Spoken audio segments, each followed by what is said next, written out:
তো উরস মুবারক পালন করাটি জায়েজ, মুস্তাহাব, নেকির কাজ। কিন্তু যদি এই উরস মুবারককে শরীয়তের মোতাবেক না করেন তবে আবার উল্টা গুনাহ হবে। আমি যেই এলাকায় থাকি, যেই গ্রামে থাকি, সেখানে ভুলবশত একটা কবরস্থানের উপরে সম্পূর্ণ পরিপূর্ণ হয়ে যাওয়ার পরে আবার দ্বিতীয়বার মাটি চলছিল। আবার সেই কবরের উপর দিয়ে রাস্তা বানিয়েছিল, ঠিক আছে না বাবা? রাস্তা বানিয়েছিল কবরের উপর দিয়ে। মুফতিদেরকে ডাকা হলো, আমি দিলাম ফতোয়া যে এটা জায়েজ হচ্ছে না, নাজায়েজ হারাম হচ্ছে, আমরা গুনাহগার হচ্ছি। ফতোয়া দেয়া গেল। মুফতি সাহেব আসলেন, ফতোয়া দিলেন, জিজ্ঞাসা করলেন, বলে হ্যাঁ একই ফতোয়া, ঠিক আছে। তো বলে হুজুর আমরা কবরের জিয়ারত কি করে করব? শবে বারাতে, শবে কাদারে আমরা যে কবরের জিয়ারত যাচ্ছি প্রায় 5000 লোক একসঙ্গে। বলে 5000 লোক যাও বা 5 লক্ষ লোক যাও, কবরের স্থানের ভিতরে আর ঢোকা যাবে না। মানে পুরো কবরস্থানই কবরস্থান হয়ে গেছে, কবর হয়ে গেছে। আর যেগুলো সাইডে সাইডে রাস্তা বানিয়েছে তার নিচেও কবর আছে। তো কবরের উপরে পা দেওয়া হারাম। কি দেওয়া হারাম? কবরের উপরে পা দেওয়া হারাম। আপনাদের এলাকায় কবরস্থান আছে তো বাপ? কোনদিন কবরস্থান যাবে তো যেখানে কবর আছে সেই কবরের উপর দিয়ে কখনো হাঁটবেন না। কবরের উপরে পা দেওয়াটা কি আছে? হারাম আছে। আর কবরের উপরে পা দেওয়া হারাম। যখনই আমি কবরস্থানে প্রবেশ করব তখনই তো কবরের উপর পা পড়ে যাবে, হারাম হয়ে গেল। আর কবরের জিয়ারত করাটা হচ্ছে মুস্তাহাব কাজ। বোঝা যায় না বাপ? কবরের জিয়ারত করাটা হচ্ছে মুস্তাহাব কাজ, নফল নেকি। আর কবরের উপরে পা দেওয়াটা হারাম কাজ। তো আমি মুস্তাহাব কাজ করতে গিয়ে আমার দ্বারাই যদি হারাম কাজ করতে হয়, তো হারাম কাজটাকে বর্জন করার জন্য, ছেড়ে দেওয়ার জন্য মুস্তাহাব কাজটাকেও ছেড়ে দিতে হবে। আর যদি সম্ভব হয় তো মুস্তাহাব কাজটা করতে হবে যাতে হারাম কাজটা না হয়, ঠিক আছে না? যাতে হারাম কাজটা না হয়। তো ঠিক সেই রকম ভাবে উরস পালন করা হচ্ছে মুস্তাহাব, উরস পালন করা হচ্ছে নফল, উরস পালন করা হচ্ছে মুস্তাহাসান, উরস পালন করা হচ্ছে একটা ভালো কাজ, একটা নেকির কাজ। কিন্তু উরস পালন করতে গিয়ে যদি কোনো হারাম কাজ হয়, যদি কোনো নাজায়েজ কাজ হয়, তো সেই নাজায়েজ কাজটাকে বর্জন করতে হবে, নাজায়েজ কাজটাকে বাদ দিতে হবে, হারাম কাজটাকে বাদ দিতে হবে। হারাম কাজটাকে, নাজায়েজ কাজটাকে বাদ দিয়ে আপনাকে উরস পালন করতে হবে, যাতে নফল কাজ করতে গিয়ে হারাম কাজ করে না বসেন। কারণ নফল কাজ যদি না করেন আপনার গুনাহ হবে না, নফল কাজ যদি না করেন আপনার কিয়ামতের ময়দানে জিজ্ঞাসা করা হবে না, নফল কাজ যদি না করেন কবরে তার হিসাব নেওয়া হবে না, নফল কাজ যদি না করেন আপনার নামায়ে আমলে গুনাহ লেখা হবে না। কিন্তু যদি আপনি হারাম কাজ করেন সেই হারাম কাজ আপনার নামায়ে আমলে লেখা হবে। যদি হারাম কাজ করেন, হারাম কাজটা কিয়ামতের ময়দানে আপনাকে দাঁড়িপাল্লায় হিসাব দিতে হবে। আর যদি আপনি হারাম কাজ করেন তো সেই হারাম কাজের কারণে আল্লাহর দরবারে আপনাকে জবাব দিতে হবে যে তুমি হারাম কাজ কেন করেছো। জোরে বলুন সুবহানাল্লাহ। বুঝা গেল না বাবা? তা আমরা উরস পালন করব জায়েজ পদ্ধতিতে, না লাগাবো মেলা, না লাগাবো ঠেলা। তবে উরস পালন করা জায়েজ কি পদ্ধতি? জিজ্ঞাসা করতে পারেন মাওলানা সাহেব উরস পালন করার যে জায়েজ পদ্ধতি আছে সেই পদ্ধতিটা কি? উরস পালন করার জায়েজ পদ্ধতি হচ্ছে এটাই। বুজুর্গানে দ্বীন, আইম্মায়ে কেরাম, ফুকাহায়ে কেরাম যে পদ্ধতি আমাদেরকে দিয়েছেন, শুধু আজকের বলে নয়, এটা আমার কথা বলে নয়, এটা পূর্বপুরুষদের কথা থেকে নিয়ে, ফতোয়া থেকে নিয়ে, ইজমা থেকে নিয়ে, ফতোয়া পর্যন্ত, কিয়াস পর্যন্ত সব জায়গার সব উলামায়ে কেরামের ফতোয়া হচ্ছে এটাই যে উরস পালন করতে হবে। উরসের যে দিন সেই দিন তুমি কোরআনের তেলাওয়াত করো, উরসের যে দিন সেই দিনে কোরআনের তেলাওয়াত করাও, উরসের যে দিন সেই দিনে তুমি ওয়াজ মাহফিল লাগাও, উরসের যে দিন সেই দিন তুমি জালসা মুনাকিদ করতে পারো, উরসের যে দিন সেই দিন তুমি নাত শরীফ পড়াতে পারো, উরসের যে দিন সেই দিন সে কোরআন হাদিসের আলোচক ডেকে এনে আলোচনা করতে পারো, উরসের যে দিন সেই দিন কবরের জিয়ারত, উরস মুবারকের ওই যে কবর, যার কবরের উরস হবে তার কবরের জিয়ারত করতে পারো, উরসের যে দিন সেই দিনে দুয়ার মাহফিল করতে পারো। আর দুয়ার মাহফিল করে উরস পালন করে সেই উরসের ইসালে সওয়াবটুকু সেই আল্লাহর ওলির কবরে বখশাইশ করতে পারো আর তার ওসিলা দিয়ে নিজের গুনার মাগফিরাত চাইতে পারো। জোরে বলুন সুবহানাল্লাহ। এটা হচ্ছে উরস পালন করার পদ্ধতি। আজকে যে আপনারা জলসা করছেন এই জলসাটা আপনাদের হচ্ছে উরস পালন করার পদ্ধতি, ঠিক আছে না বাবা? আর এর চাইতে বেশি করা যাবে না, এর চাইতে বেশি করা যাবে না, এর চাইতে বেশি করলেই নাজায়েজ ও হারামে চলে যাবে। বেরাদারিন ইসলাম মুআজ্জাজ মুহতারাম, আর যখনই আপনি নাজায়েজ ও হারামে চলে গেলেন তখনই কিন্তু আপনাদের গুনহার পাল্লা ভারী হয়ে গেল। আচ্ছা একটা কথা বলুন তো বাপ, এই যে আল্লাহর ওলি পাঁচজন আল্লাহর ওলি, তার জন্য এদের পাঁচ পীর নাম রাখা হয়েছে না বাবা? পাঁচ পীর এই জন্যই নাম যে পাঁচজন আল্লাহর ওলি, পাঁচজন পীর। এই পাঁচজন পীর আল্লাহর ওলি সুফি এরা যে আছেন, এদের কবরের জিয়ারত করলে নেকি হবে না গুনাহ হবে? কি হবে গো বাবা? নেকি হবে। এর কবরের পাশে এসে বসে যদি আপনি তেলাওয়াত করেন তো নেকি হবে না গুনাহ হবে? নেকি হবে। এর কবরের পাশে এসে বসে কোরআনের তেলাওয়াত করা জায়েজ না না জায়েজ? জায়েজ। কোথায় দলিল আছে? ইমাম শাফিঈ রাহমাতুল্লাহ আলাইহি, ইমাম আযম আবু হানিফা রাহমাতুল্লাহ আলাইহির মাজার শরীফে যেতেন। কোথায় যেতেন? মাজার শরীফে যেতেন। আর মাজার শরীফে যাওয়ার পরে বলতেন যে যখন আমি কোনো মাসলার বিষয়ে বেপাকে পড়ে যেতাম, আমি যখন কোনো মাসলার ব্যাপারে উলঝানে পড়ে যেতাম, আমি যখন কোনো মাসলার ব্যাপারে বেশি চিন্তা ভাবনায় পড়ে যেতাম, তখন আমি ইমাম আযমের মাজারে যেতাম। কোনো কিতাবে লেখা আছে নামাজ পড়তাম 2 রাকাত, কোনো কিতাবে লেখা আছে কোরআনের তেলাওয়াত করতাম। বলে নামাজ পড়ার পরে কোরআনের যখন তেলাওয়াত করতে শুরু করতাম, যেই মাসলার ব্যাপারে আমি চিন্তা ভাবনা ছিলাম, যেই মাসলার ব্যাপারে আমি ভাবছিলাম যে মাসলাটা কি হবে, সেই মাসলাটা আমার আপনা আপনি হাল হয়ে যেত। সেই মাসলাটা আমার ব্রেনের মধ্যে চলে আসতো, সেই মাসলাটাকে আমি প্রবলেম সলভ করে নিতাম। তো সেই মাজারে যাওয়া ইমাম শাফিঈ রাহমাতুল্লাহ আলাইহির সুন্নাত রয়েছে, বুজুর্গানে দিনের সুন্নাত রয়েছে। আমার রাসূল পাক সাল্লাল্লাহু আলাইহি সাল্লাম নিজেই জঙ্গে উহুদের ময়দানে যারা শহীদ হয়েছিলেন তাদের কবর শরীফে, তাদের মাজার শরীফে আমার রাসূল পাক প্রত্যেক বছরের শুরুতে যেতেন। জোরে বলুন সুবহানাল্লাহ। তো হাদিস থেকেও প্রমাণ, মাজারে যাওয়া, আল্লাহর ওলিদের দরবারে যাওয়া এটি একটি ভালো কাজ, সেখানে গিয়ে জিয়ারত করাটা ভালো কাজ। কিন্তু আবার সেইখানে যদি কেউ ঢোল তাবলা বাজায়, জায়েজ হবে বাবা? জায়েজ হবে? ঢোল তাবলা শরীয়তে জায়েজ আছে না না জায়েজ আছে? আপনাদের দিকে না জায়েজ জায়েজ কিছু বুঝে জি বাপ? বুঝে তো? অবশ্যই বুঝে। যদি কেউ ঢোল তাবলা বাজায় সেই জিনিসটি বাবা কখনো জায়েজ হবে না, কখনো কিন্তু সেই জিনিসটি বৈধ হবে না, সেই জিনিসটি না জায়েজ ও হারাম হবে। আর যখনই ঢোল তাবলা বাজবে তখন কিন্তু যে আল্লাহর ওলি আছেন তিনি কিন্তু সেখানে খুশি হবেন না, সেখানে কষ্ট পাবেন, সেখানে দুঃখ পাবেন।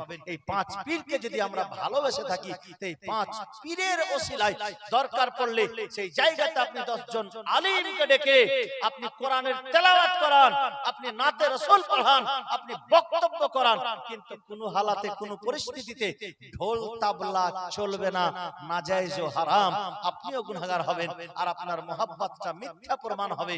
এর কারণ যে আপনি পাঁচ পীরের মহব্বতে তখন করছেন না, নিজের শখ পূরণ করার জন্য করছেন, নিজের আশা পূরণ করার জন্য করছেন, নিজের আকাঙ্ক্ষা পূরণ করার জন্য করছেন।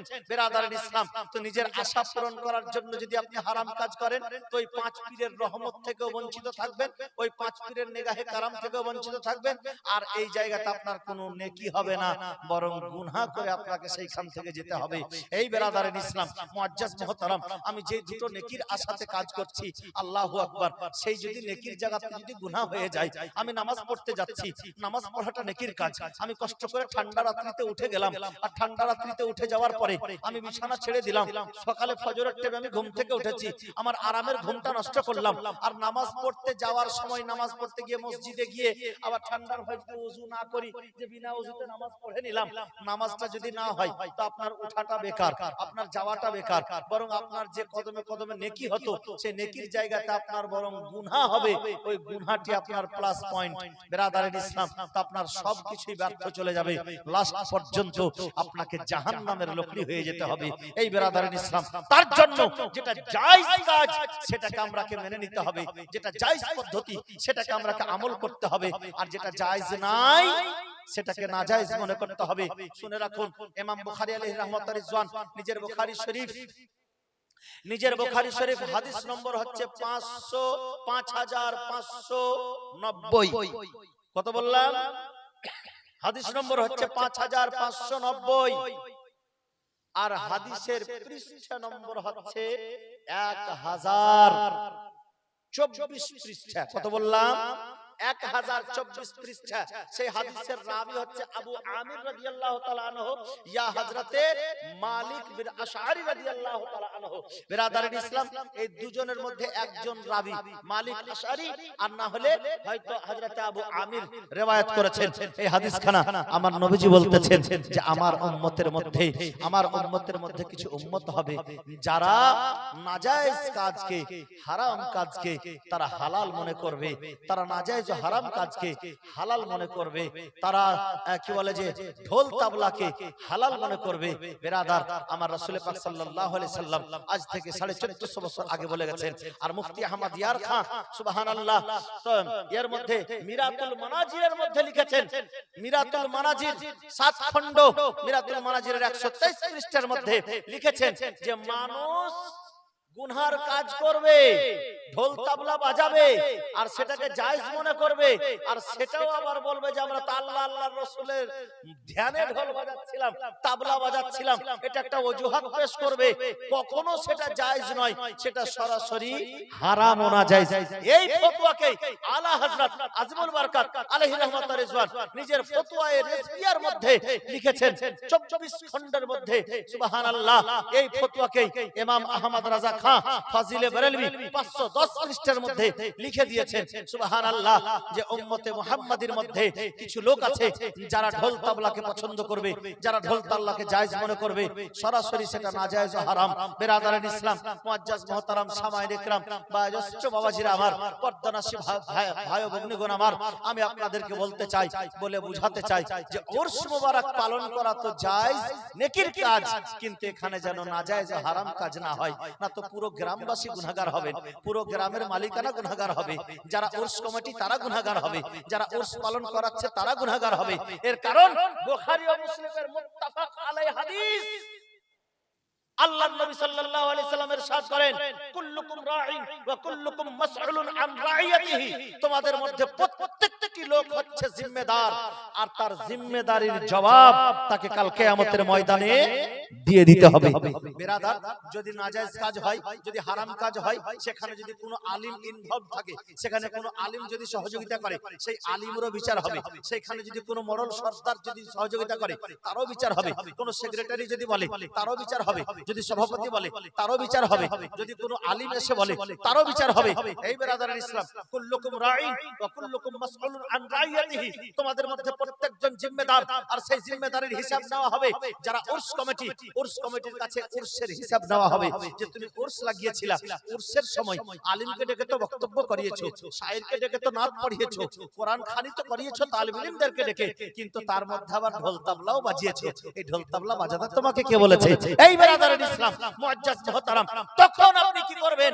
যেই দিন আপনি দুটো নেকির আশাতে যেই কাজটি করেছিলেন, সেই জায়গাতে যদি আপনার ধরপাকড় হয়, সেই জায়গাতে যদি আপনাকে হিসাব দিতে হয়, খোদার কসম করে বলি আপনি হিসাব দিতে পারবেন না। আল্লাহর নবী সাল্লাল্লাহু আলাইহি সাল্লাম বলে দিয়েছেন, প্রত্যেকটি লোক জিম্মেদার, তার জিম্মেদারির হিসাব নেওয়া হবে। বলে আল ইমামু রাঈন ওয়া মাসউলুন আন রাইয়াতিহি, যে গ্রামের ইমাম সে একজন জিম্মেদার, তার কাছেও কাল কিয়ামতের ময়দানে হিসাব নেবে। গ্রামের ইমাম ইমামতি করছে, যদি পেটের দায়ে ইমামতি করে, গ্রামে যদি কোনো হারাম কাজ চলে, গ্রামে যদি কোনো নাজায়েজ কাজ চলে, সে যদি প্রতিবাদ না করে, সে যদি কোরআন হাদিসের কথা সেখানে না বলে যে হারাম কাজ চলছে, হারামটাকে বন্ধ করো, সেই ইমামকেও কাল কিয়ামতের ময়দানে জবাব দিতে হবে। গ্রামের যদি কেউ মরল থাকে, গ্রামের যদি কেউ সর্দার থাকে, আর গ্রামের যদি কেউ মুখিয়া থাকে, গ্রামের যদি কোনো মান্যগণ্য ব্যক্তি থাকে, যার কথাতে গ্রাম চলে, যার কথা গ্রামের লোক শুনে, সেই ব্যক্তি যদি দেখে যে গ্রামে কোনো নাজায়েজ হারাম কাজ হচ্ছে, আর সেই ব্যক্তি যদি সেই কথাকে না রুখে, সেই ব্যক্তি যদি সেই কথাকে না দাঁড় করায়, সেই ব্যক্তি যদি সেই জিনিসটাকে না থামার চেষ্টা করে, কাল কিয়ামতের ময়দানে আল্লাহর কাছে জবাব দিতে হবে, আমি তোমাকে পাওয়ার দিয়েছিলাম, আমি তোমাকে ক্ষমতা দিয়েছিলাম, আমি তোমাকে শক্তিশালী করেছিলাম, তুমি যদি একবার বলতে আমার বান্দারা হারাম কাজ থেকে থেমে যেত, তুমি বলনি কেন? তোমাকে জিম্মেদার হিসাবে কাল কিয়ামতে আল্লাহর কাছে জবাব দিতে হবে। আপনি তখন কি করবেন? যদি এখন ভুল করেন তখন কি করবেন? যারা গ্রামের সেক্রেটারি হয়, যারা গ্রামের সভাপতি হয়, যারা গ্রামের ক্যাশিয়ার হয়, তারাও হচ্ছে জিম্মেদার। তাদেরকেও কাল কিয়ামতের ময়দানে জবাব দিতে হবে। আল্লাহু আকবার। যখন মডল ছিলেন হযরত ওমর ফারুক, যখন সর্দার ছিলেন হযরত ওমর ফারুক, যখন আমিরুল মুমিনিন ছিল হযরত ওমর ফারুক, আল্লাহু আকবার, রাত্রি 12টার সময় অন্ধকার রাত্রিতে, নিশি রাত্রিতে, গভীর রাত্রিতে হযরত ওমর ফারুক গ্রামে গ্রামে ঘুরেছে, দেখেছে যে আমার গ্রামে কোনো অসুবিধা আছে নাকি, আমার গ্রামে কেউ বিপদে আছে নাকি। কারণ যে একজন জিম্মেদারের উপরে কত বড় জিম্মেদারি থাকে। হযরত ওমর ফারুক বলতেছেন যে যদি আমি আরামের বিছানায় ঘুমিয়ে থাকি আর আমার গ্রামের লোক যদি কেউ কষ্টে থাকে, আল্লাহর কাছে যদি হিসাব দিয়ে দেয়, হে রব্বুল আলামিন, তুমি আমিরুল মুমিনিন বানিয়েছো ওমর ফারুককে, তুমি আমাদের সর্দার বানিয়েছো ওমর ফারুককে, তুমি আমাদের লিডার বানিয়েছো ওমর ফারুককে, কিন্তু ওমর ফারুক নিজের আরামের জায়গাতে ঘুমিয়ে আছে আর আমি কষ্টে আছি, আমার একবারও খবর পর্যন্ত নেই না। কাল কিয়ামতের ময়দানে আমি ওমর ফারুক তার প্রশ্নের উত্তর কি আমি কি দেব?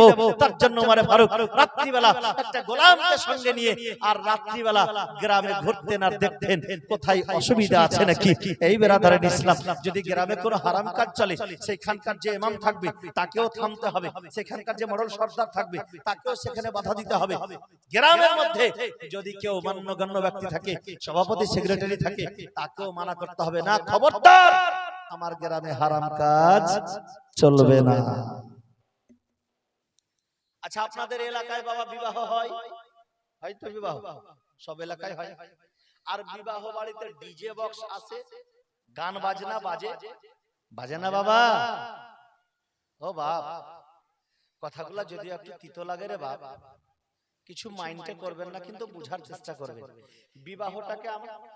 বিবাহটাকে আমার নবীজি কি বলেছেন বলেন? বিবাহকে আমার নবীজি বলেছেন আন নিকাহু মিন সুন্নতি।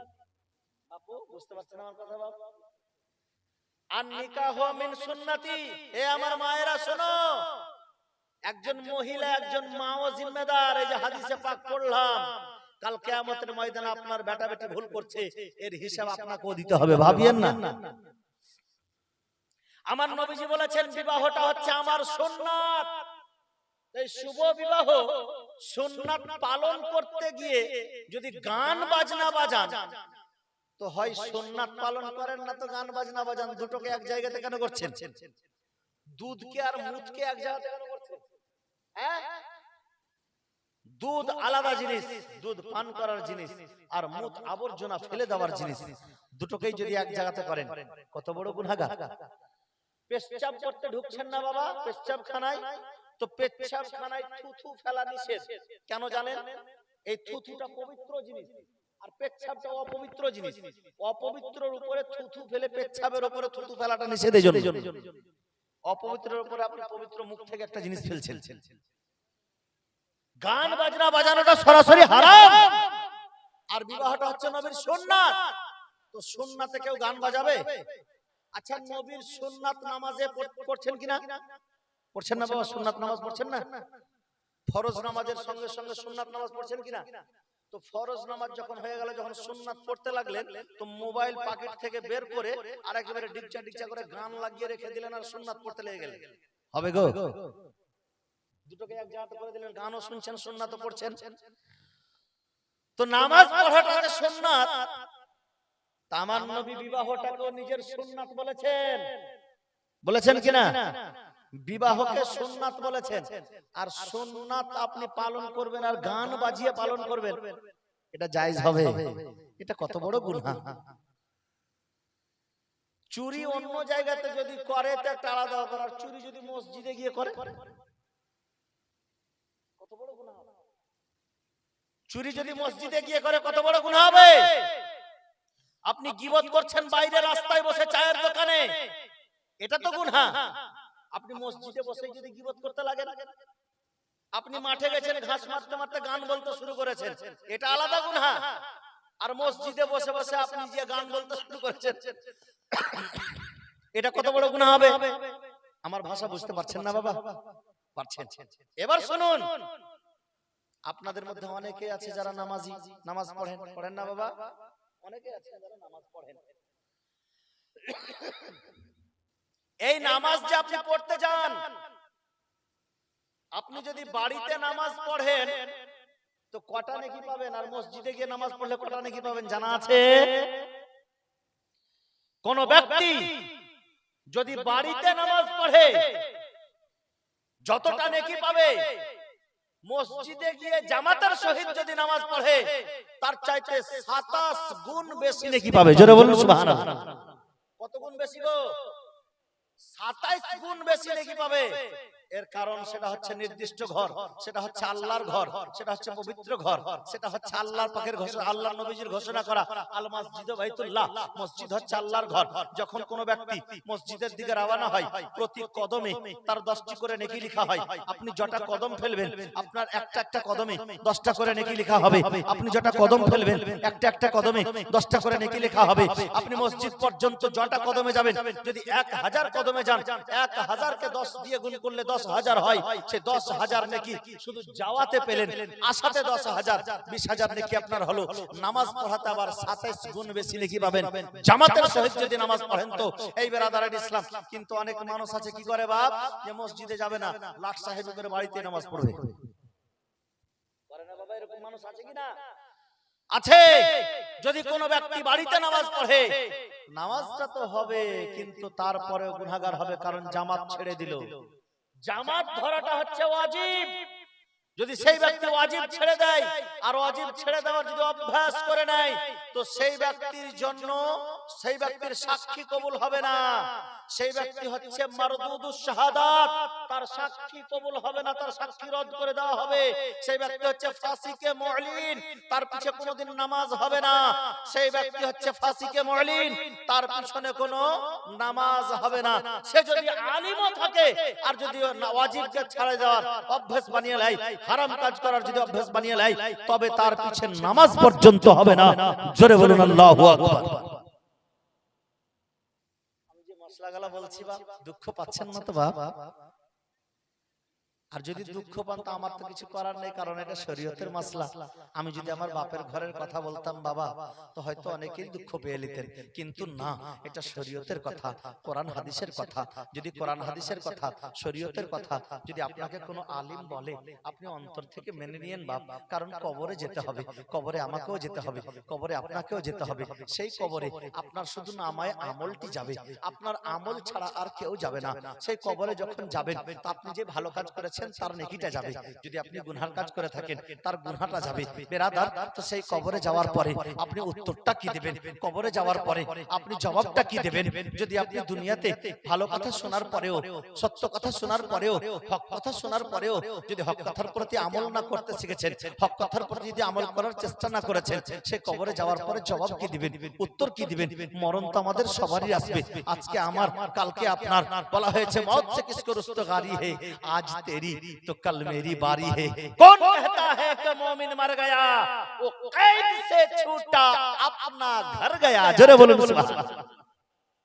এই যে উর্স খুশি পালন করা, একটা উর্স পালন করছি, ওদের মুমিনদের মরণের দিনে ওরা জেলখানা থেকে ছুটে নিজের বাড়ি যায়। জোরে বলুন সুবহানাল্লাহ। এটা একটা খুশির বিষয়, খুশির বিষয় না গো বাবুজি আমার, খুশির বিষয়। আল্লাহর নবী সাল্লাল্লাহু আলাইহি সাল্লাম ইরশাদ করেছেন তিরমিজি শরীফের হাদিস, আদ-দুনিয়া ওয়া সিজনুল মুমিনিন ওয়া জান্নাতুল কাফিরিন। দুনিয়াটা হচ্ছে মুমিনদের জন্য জেলখানা, আর কাফিরদের জন্য আরামের জায়গা। তো মুমিন বান্দা, এই যে 5 পীর, এরা তো মুমিন, বিনা মুমিনে পীর হবে গো? বিনা মুসলমান কোনদিন পীর হয়? এরা মুমিন, আর মুমিনদের জন্য জেলখানা। একটা কথা বলুন তো বাপ, যদি আপনি কোনোদিন ধরা পড়ে যান, পুলিশে যদি আপনাকে উঠিয়ে নিয়ে যায়, এমনি এমনি উঠিয়ে নিয়ে গিয়ে আপনাকে জেলখানায় ভরে দেয়, 10 বছর পরে যদি আপনি ছুটে আসতে পান, নিজের পরিবারের কাছে আসতে পান, আপনার মনটা কত খুশি হবে বাপ? সেই দিনের চাইতে বেশি খুশি আর লাগবে আপনাকে কোনোদিন? মনে হবে যে আমি একবার দুনিয়া পেয়ে গেছি, আমি বাপরে আজকে আজাদ, আজকে স্বাধীন, আমি জেলখানা থেকে বেরিয়ে আসলাম। কোথায়? নিজের বাড়িতে। এই বেরাদারান ইসলাম, এই বাপজি আমার শুনেন, যখন আপনি ইন্তেকাল করবেন, আপনি যদি মুমিন মুমিন থাকেন, মুসলমান থাকেন, তো আপনার জন্য এই দুনিয়াটা জেলখানা। এই দুনিয়ার জেলখানা থেকে ছুটে গিয়ে আপনি কবরে যাবেন, আর কবরটা হচ্ছে আপনার জন্য আসল জায়গা, আপনার জন্য জান্নাতের বাড়ি। তো আপনার চাইতে বেশি খুশি আর কে হবে যখন কবর যাবেন তখন? তো কবরটি হচ্ছে আপনার সেই জায়গা, যেই জায়গাতে বেরাদারের ইসলাম আপনার হচ্ছে আসল ঠিকানা। আর সেই কবরে আপনার সঙ্গে আর কেউ যাবে না, আপনার সঙ্গে শুধু আপনার আমল যাবে। আপনি যে কাজ করেছেন সেই কাজটি যাবে, কবরে আর কেউ যাবে না। বেরাদারের ইসলাম কবিতার জন্য বলতেছেন, আর মরণ যে কার কখন হয়ে যাবে এটা কথা কেউ জানে না। আজকে আপনি হারাম কাজ করে ঘুমাবেন, যদি সকাল হয়, যদি ঘুম ভাঙে তো সকাল, না ভাঙলে পরকাল হয়ে যাবে। এই বেরাদারের ইসলাম, এই ঘুম ভাঙানোর আগে আপনাকে রাত্রিবেলা নেকির কাজ করে ঘুমাতে হবে, নেকির কাজ করে আল্লাহকে ধ্যান করে আল্লাহকে স্মরণ করে ঘুমাতে হবে। কারণ যে যদি ঘুম না ভাঙে, মরণ যদি চলে আসে, আপনি আর সকালের সূর্য দেখতে পাবেন না। মরণ যে কখন আসবে এটা কেউ জানে না। আপনি নিঃশ্বাসটা ছেড়েছেন, নিঃশ্বাসটা ভিতরে নিতে পারবেন এটাও আপনি জানেন না। হাদিস ও কোরআনের কথা যখন শোনার পরে আপনি বুঝে নেবেন, তো বুঝে নেওয়ার পরে আপনাকে তার প্রতি আমল করাটা একেবারে ওয়াজিব হয়ে যাবে। যদি আপনি না ওয়াজিব আদায় করেন, যদি আপনি আমল করার চেষ্টা না করেন, আর যদি মরণ হয়ে যায়, আপনাকে জবাব দিতে হবে। কখন মরবেন কেউ জানে না। কবি নিজের